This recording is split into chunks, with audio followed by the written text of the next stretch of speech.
네, 할렐루야 10분 성경 공부 시간입니다. 오늘도 지난주에 이어서 구원에 대해서 같이 함께 또 나누길 원합니다.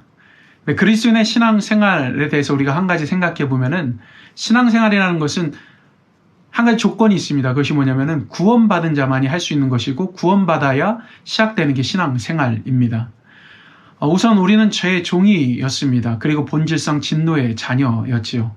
바로 그런 우리를 하나님께서 구원해 주셨는데 어떻게 구원하셨냐면 바로 용서의 손이신 그 예수 그리스도를 이 땅 가운데 보내주심으로 말미암아 바로 그 예수님을 믿는 자들을 구원해 주셨고 하나님의 자녀로 삼아 주셨습니다.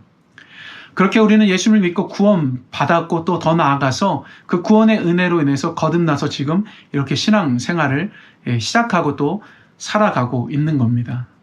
그런데 성경에 보면은요, 지난주에 나눴던 구원의 의미 외에도 아주 다양하게 구원과 연관되는 그런 단어들이 있습니다. 우선 그 중에 구원이라는 것 잠깐 다시 한 번 더 정리해드리면요. 흔히 사전적으로 보면은 어려움과 위기 속에서 구출되어지는 것, 그것이 구원입니다. 이미 말씀드렸듯이 인간에게 있어서 가장 큰 문제와 어려움이 무엇입니까? 그것은 자기 스스로 자신의 그 죄를 해결할 수 없다는 겁니다.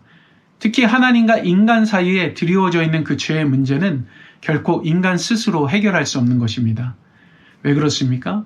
그것은 하나님께서 용서해 주셔야만 해결될 수 있는 것이기 때문입니다.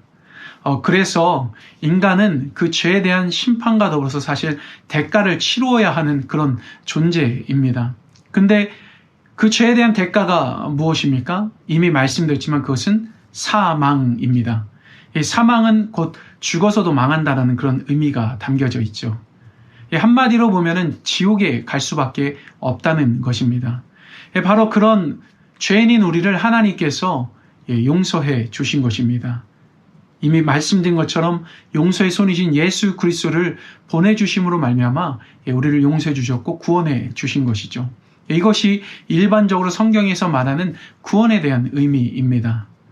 그리고 또 성경에 보면은 구원에 대해서 구속이라는 단어가 있는데요.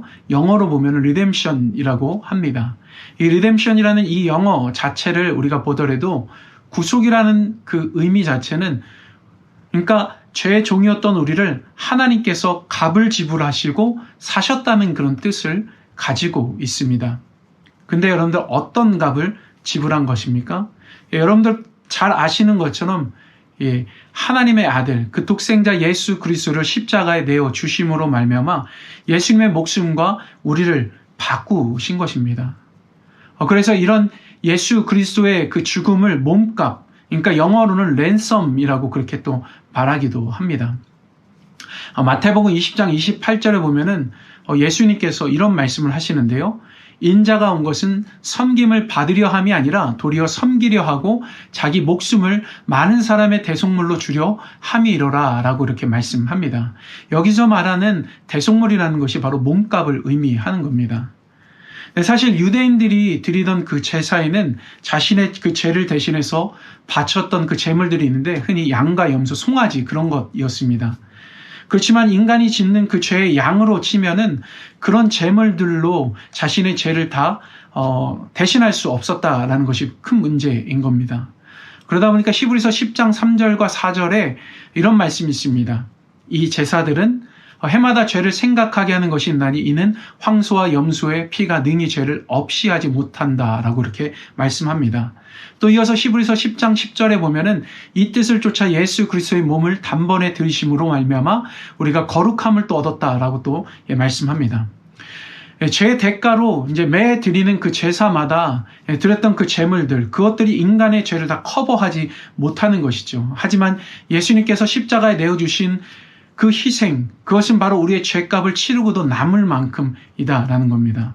결국 내가 지은 죄에 대해서 내가 감당해야 될 그 몫을 예수님께서 대신 담당하신 겁니다. 이것이 바로 구원과 관련된 단어 중에서 구속인 것이죠. 그 다음으로 성경에 보면은 구원에 대해서 또 거듭남이라는 그런 단어를 또 사용합니다.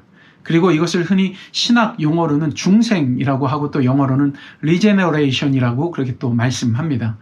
이미 거듭남 혹은 중생이라는 단어를 보면 아시겠지만은 이 거듭남은 다시 태어난다는 의미를 갖고 있죠. 그리고 또 동시에 새로운 삶을 출발한다는 그런 의미도 가지고 있는 겁니다. 그러니까 대표적으로 이 거듭남에 대해서 관련된 말씀이 있는데요. 고린도 후서 5장 17절 말씀, 바로 그것입니다. 그 말씀에 보면은 이제 그런즉 누구든지 그리스도 안에 있으면은 새로운 피조물이라고 그렇게 말씀합니다. 그리고 또 이전 것은 지나갔으니 보라 새 것이 되었도다라고도 말씀하죠.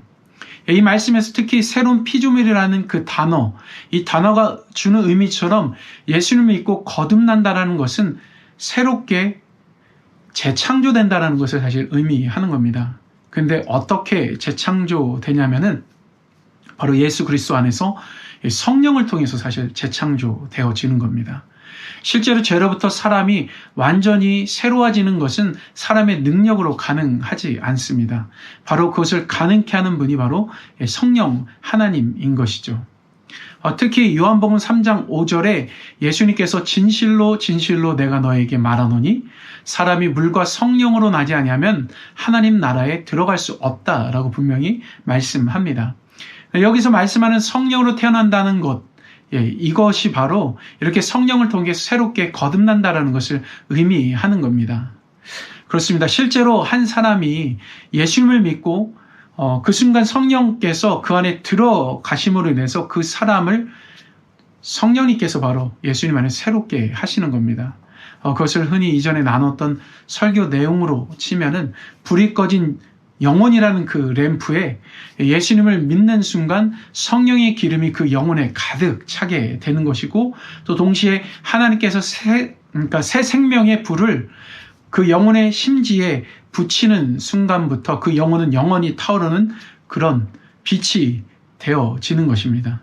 그러니까 그런 빛을 내뿜는 램프가 되어지는 것이죠. 바로 어둠 속에 속한 한 영혼이 이제 어둠을 비치는 빛으로 새롭게 창조된 것을 말하는 것입니다. 이것이 바로 거듭남입니다. 그런데 참고로 거듭남에 대해서요, 흔히 거듭남의 비밀이라는 그 제목을 가지고서 사람을 모아놓고 그것에 대해서 이제 가르치는 사람들이 있습니다. 여러분들, 그것은 잘못된 겁니다. 그것은 이단이고요. 누가 그러냐면 바로 구원파라는 곳에서 그렇게 합니다. 마치 거듭남이라는 것 자체가 비밀에 쌓여 있는 것처럼 이야기하고 그것을 알려주고 그것을 깨달아야만 구원받는다라고 그들은 가르칩니다. 근데 성경에 보면은 거듭남 그 자체를 비밀처럼 말하지 않는다라는 것이죠.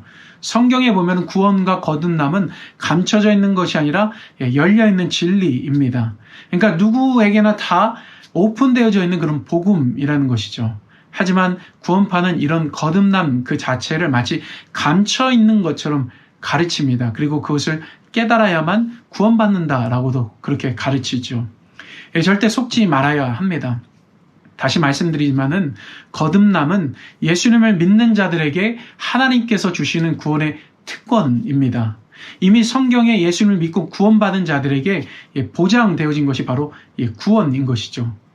그리고 거듭남입니다. 오늘은 여기까지 구원에 대해서, 특히 구속 그리고 거듭남에 대해서 함께 나눴습니다. 그리고 다음 주는 또 다른 부분에 대해서 또 나누는 그런 시간을 갖기를 원합니다. 한 주 동안 여러분들 승리하시기 바랍니다.